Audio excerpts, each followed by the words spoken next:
ஞானானந்தமயம் தேவம் நிர்மலஸ்படிகாக்கிருத்திம் ஆதாரம் சர்வ வித்யானாம் ஹயக்ரீவம் உபாஸ்மகே. வணக்கம். ஏஎல்பி ஜோதிடர் உங்கள் லோகநாதன், கோவையிலிருந்து.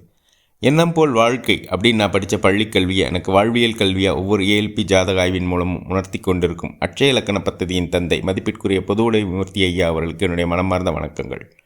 எனக்கு ஏஎல்பி ஜோதிட முறையை கற்றுக் கொடுத்த அனைத்து குருமார்களுக்கும் மற்றும் இதர காரணகர்த்தாக்களுக்கும் என்னுடைய மனமார்ந்த வணக்கங்கள்.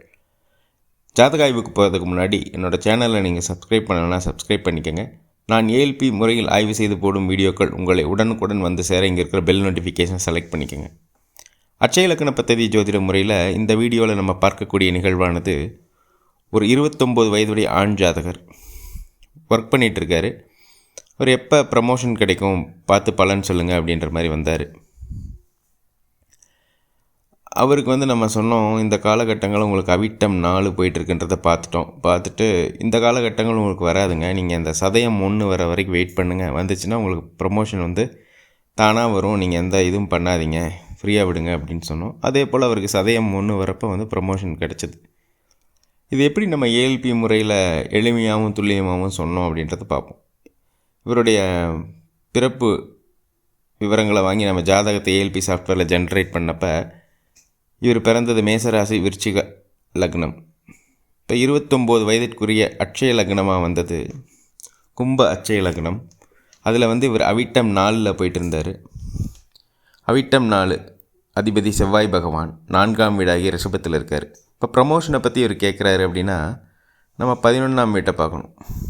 11ஆம் வீடு அப்படின்றது கும்பத்துக்கு தனுசு வீடாக வரும். அதன் அதிபதி குரு பகவான் 7ஆம் வீடாகிய சிம்மத்தில் இருக்கார்.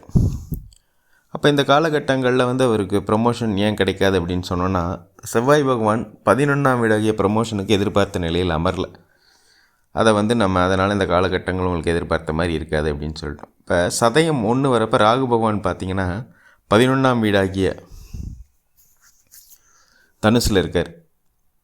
அப்போ அங்கே இருக்கிறதோட விசேஷம் என்ன அப்படின்னா, இப்போ குரு பகவான் 7ல் இருக்கார். குரு பகவானுக்கு விசேஷ பார்வைகள் உண்டு. அவர் 5ஆம் பார்வையாக 11ஐயும் பார்த்துருவார், அங்கே இருக்கிற ராகு பகவானையும் பார்த்துருவார். அதே போல் 7ஆம் பார்வையாக லக்னத்தையும் பார்த்துருவார். அப்போ இதனால் நம்ம சொல்லிட்டோம் உங்களுக்கு யதார்த்தமாகவே கிடச்சிருங்க அப்படின்ற மாதிரி. அதே போல் 10ஆம் அதிபதி செவ்வாய் பகவான் அவரும் 4ஆம் வீட்டிலேருந்து தனது 8ஆம் பார்வையாக 11ஐயும் பார்க்குறாரு, அங்கே உள்ள ஜாதகராகிய ராகு பகவானையும் பார்க்குறாரு. அப்போ நம்ம சொல்லிட்டோம் உங்களுக்கு யதார்த்தமாகவே கிடச்சிருங்க, நீங்கள் ரொம்பலாம் இது பண்ண வேணாம் அப்படின்ற மாதிரி சொன்னோம். அது போல் அவருக்கு கிடச்சிது. இதே போல் உங்களுடைய ஜாதகங்களுக்கும் ஏஎல்பி முறையில் பலன் பார்த்து சொல்லணும் அப்படின்னா இந்த ஸ்க்ரீனில் தெரிகிற நம்பருக்கு நீங்கள் என்ன தொடர்பு கொள்ளலாம்.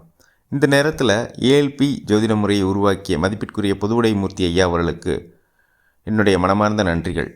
இந்த வீடியோவை பார்த்து கொண்டிருக்கும் உங்களுக்கும் நல்ல சிந்தனை, சூழ்நிலை, வாய்ப்புகள் அமையட்டும் அப்படின்னு எல்லாம் வல்ல இறைவனை வேண்டிட்டு மீண்டும் ஒரு ஏஎல்பி முறையிலான ஜாதக ஆய்வில் உங்களை சந்திக்கும் வரை உங்களிடமிருந்து விடைபெறுகிறேன். நன்றி, வணக்கம்.